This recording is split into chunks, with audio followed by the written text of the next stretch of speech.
What I have here is the Fonlam switch controller. We shall see. We shall see. They're pretty cheap. It varies between, saw it as low as 12, and I saw it as high as 30. So I have a feeling that 30 is going to feel a little high, and that 12 is going to feel either just right or too high. Yeah, sometimes with these things, it's like, oh wow, that was really poorly done. All right, come look at that little cheap controller, and it comes with a USB-C cable. Fancy that. Yet you have these $60 controllers not incorporating a USB-C cable. They just want you to supply your own. Yeah, that's nice.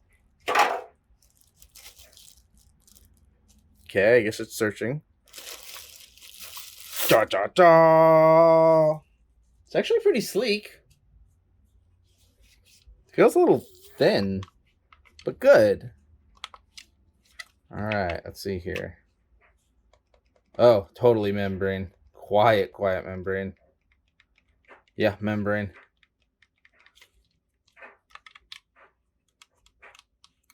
Those three are micro switches.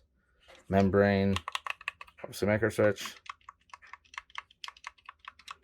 Yeah, membrane. Membrane for sure. I wish that the D-pad had as much like kickback as the face buttons, but I also wish that the face buttons were quieter. So, all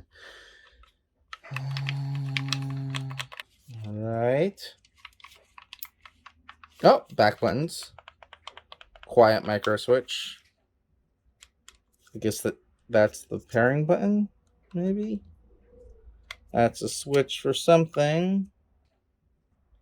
Custom on or off. Oh, whoa. So you can just flip the back paddles on or off. That's so much better than having to be like, all right, hold down the back paddle, hit the mapping button, and then hit the back paddle again, and then it'll just shut it off until you accidentally turn it on or flip the console off and then back on, and then it'll all be back on again.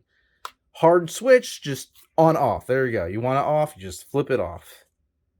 Cool. All right, well let's do some testing, shall we? All right, I've tested it quite a bit now.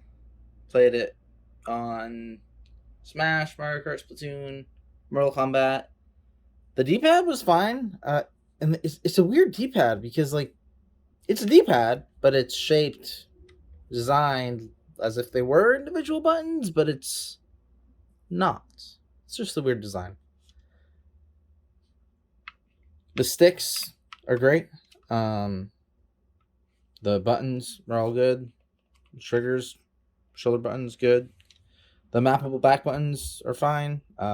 I tested them to make sure that they work. They do. And I then flipped it off right away. By default, they are mapped to the bumper input. So these will do the same thing as your bumpers. But yeah, I put it off because I don't like back buttons. I mean, for $12, this is a fantastic buy. For $30, it's a decent buy. Like, this is worth $30. It's pretty crazy that there's this cheap controller that's doing things well, and for some reason these $60 controllers can't compare.